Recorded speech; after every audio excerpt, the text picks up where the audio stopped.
இப்ப நீ என்ன செய்வ? இந்திய மெடிக்கல் கவுன்சில் என்னை ரெகக்னைஸ் பண்ண வேணாம், அங்கீகரிக்க வேணாம், போயிட்டே இரு. அவ்வளவுதானே, அவ்வளவுதானே.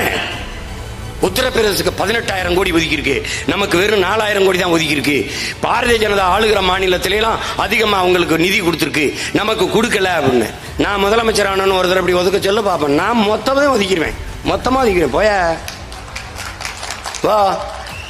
வெள்ளக்காரங்காலத்துல தான் வரிகொடா இயக்கம் நடத்த முடியுமா? இந்த கொள்ளைக்கார காலத்திலும் காமராஜர் பேரன் பிரபாகரன் மகன் வரிகொடா இயக்கம் நடத்துவேன். மொத்த மக்களுக்கு ஒரு வரி கிடையாது. என்ன பண்ணுவேன்? என் வரி எனக்கு, என் நிலம் என் வளம் எனக்கு, என் மண்ணில் வளம் என் மக்களுக்கு, என் மக்களின் வரி என் மக்களுக்கு. கதை முடிஞ்சு. என்ன பண்ணுவ? சரி, நீ என்ன பண்ணிடுவேன்? என்ன பண்ணுவ? ஆட்சியை கிளப்பிய மறுபடியும் தேர்தல் வைப்பில்ல, அப்ப போட்டிடுவேன். அப்ப நீ ஜெயிப்பியா நான் ஜெயிப்பேனா? நான் தான் ஜெயிப்பேன். ஏன்? நான் என் மக்களோட நிக்கிறேன், மக்களுக்காக நிக்கிறேன்.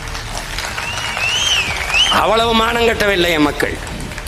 எவன் எனக்கானவன் எவன் ஊரானுக்கானவன் தெரியாமையா இருக்கான்? இந்த 4-5 மாசத்துல தெரிஞ்சிரும் பாரு, மொத்தமா தெரிஞ்சிடும். அவனுக்கு அவ்வளவு மக்கு கிடையாது. இங்க யாரும் மக்கா இருந்தா 36 லட்சம் ஓட்டு போட்டு என்னை 3வது பெரிய கட்சி ஆகியிருக்க மாட்டான். புரியுதா?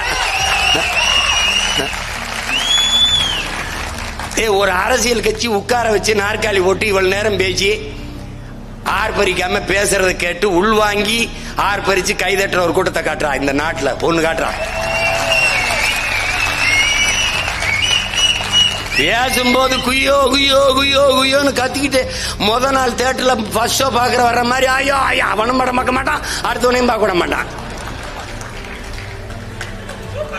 இந்த வீட்டுக்கு வந்து பார்த்தா என்ன படம் ஓடிச்சுன்னு தெரியாது, எது ஓடிச்சுன்னு தெரியாது.